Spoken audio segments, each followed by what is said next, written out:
High class.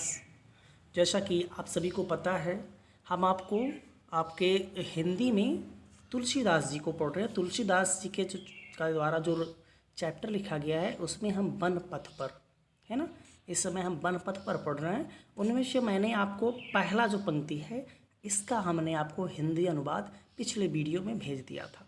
आज हम आप उसका दूसरा जो पद है यहाँ से जल को गयो लखन है लरिका, यहाँ से भेजना शुरू कर रहे हैं। यहाँ से आपको हम इसका हिंदी अनुवाद बताएंगे।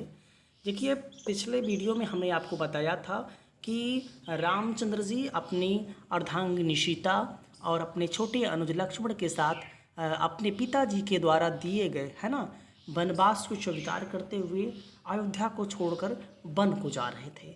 इस समय इस पदों में उन्हीं वन के समय, है ना, वन जाने के समय की बातों का वर्णन किया गया। किस प्रकार से सीता जी, राम जी को और लक्ष्मण जी को वनवास के समय में दुख भोगना पड़ रहा था, किस प्रकार से वो उनके रास्ते में मार्ग में दुख आ रहे थे, इन सभी चीज़ों के बारे में बताया गया था। और हमने पढ़ा था कि पिछले जो पद पढ़ा था उसमें बताया गया कि जैसे ही सीता जी और राम जी, लक्ष्मण जी अयोध्या को छोड़ करके वन को जाते हैं, जैसे ही थोड़ी दूर जाते हैं तो सीता जी काफ़ी थक जाती हैं और उनके मस्तक पर जल की बूंद दिखाई पड़ने लग जाती है। उनके होंठ जो हैं वो बिल्कुल एकदम सूख जाते हैं भूख प्यास के मारे, है ना।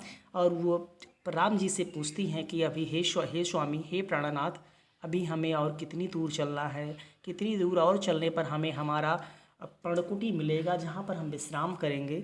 इन सभी चीज़ों को देखते हैं जब रामचंद्र जी की सीता जी थक चुकी हैं तो वो सोचते हैं कि कहाँ महलों में राज करने वाली रानी और कहाँ इन हमेशा दास दासियों से घिरी रहने वाली सीता आज हमारे कारण दुख को भोग रही है ना, वन को जा रही हैं, है ना। इन सभी चीज़ों को देख करके रामचंद्र जी की आंखों में आंसू आ जाते हैं और तमाम ऐसी चीज़ों के बारे में हमने पिछले वीडियो में आपको बताया था। आज हमारा जो टॉपिक है, आज हम यहाँ से पढ़ना शुरू करेंगे। जल को गयो लखन है लरिका, परिख्यो पिए छाह घरी कह ठाढ़े, पोछ पसेयु बयारी कर और पाय पखारियो भूभर ढाढ़े, तुलसी रघुबीर प्रियाश्रम जानिक बैठ विलम्ब लकंटक काढ़े, जानिके नाह को नेह लख्यो पुलको तनु बारी बिलोचन बाढ़े। इसका हिंदी अनुवाद आज हम आपको बताएंगे। देखिए, हम शुरू करते हैं हिंदी अनुवाद। लिखा, जल को गयो लखन है लरिका, परिख्यो पिय छाह घरी कहो ठाढ़े। देखिए, सीता जी मार्ग में चलते समय बहुत थक जाती हैं, है ना। और वो श्री रामचंद्र जी से अपनी विवशता को, अपनी थकान को बताती भी नहीं है, वो बताने में सकुचाती हैं, है ना, संकोच बस अपनी बातों को बताती भी नहीं है कि मैं थक गई हूँ इस कारण से, नहीं। तो वो एक बहाना ढूंढती हैं कि किस कारण से हम राम जी को रुकने के लिए बोल रहे हैं और हम थोड़ा आराम करें। इस विषय में वो तो क्या करती हैं, राम लखन जी पानी लेने चले जाते हैं, है ना, पास के गांव में पानी लेने के लिए चले जाते हैं। तो सीता जी को एक बहाना मिल जाता है रामचंद्र जी को रोकने का कि वो थोड़ा आराम करें, विश्राम कर लेने के लिए।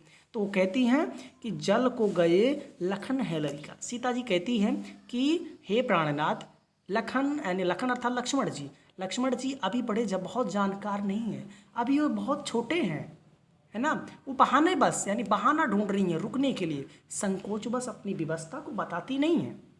तो कहती हैं कि जल को गए लखन है लरिका। सीता जी कहती हैं, हे प्राणनाथ, लक्ष्मण जी तो अभी पानी लेने गए हैं पास के गांव में, वो अभी छोटे हैं, है ना, कहीं ऐसा ना हो हम लोग आगे निकल जाएं और वो रास्ते में मार्ग भटक जाएं, इसलिए परिख्यो पिय छाह घरी कहो ठाढ़े, इसलिए उनके आने तक, है ना, इसलिए उनके आने तक हमें किसी पेड़ की छाया में बैठकर उनका इंतजार करना चाहिए, है ना। देखिए, थकान महसूस कर रही हैं सीता जी, थक चुकी हैं चलते चलते, लेकिन लाज बस वो इन बातों को रामचंद्र जी से नहीं कहती कि मैं थक गई हूँ इसलिए मैं रुकने के लिए करूँ, नहीं। वो उनको एक बहाना मिल जाता है और कहती हैं कि हे प्राणनाथ, लखन जी अभी बहुत छोटे हैं, वो पास वाले गांव में पानी लेने गए हैं, कहीं ऐसा ना हो कि वो रास्ता भटक जाए और हम लोग आगे निकल जाए, इसलिए हमें थोड़ी देर आराम कर लेना चाहिए। नहीं सॉरी, आराम नहीं बल्कि कुछ देर रुक करके किसी पेड़ की छाया के नीचे उनका इंतज़ार करने लेना चाहिए, तब तक वो आ जाएंगे, फिर हम लोग आगे चलेंगे। इतनी बात कहती हैं।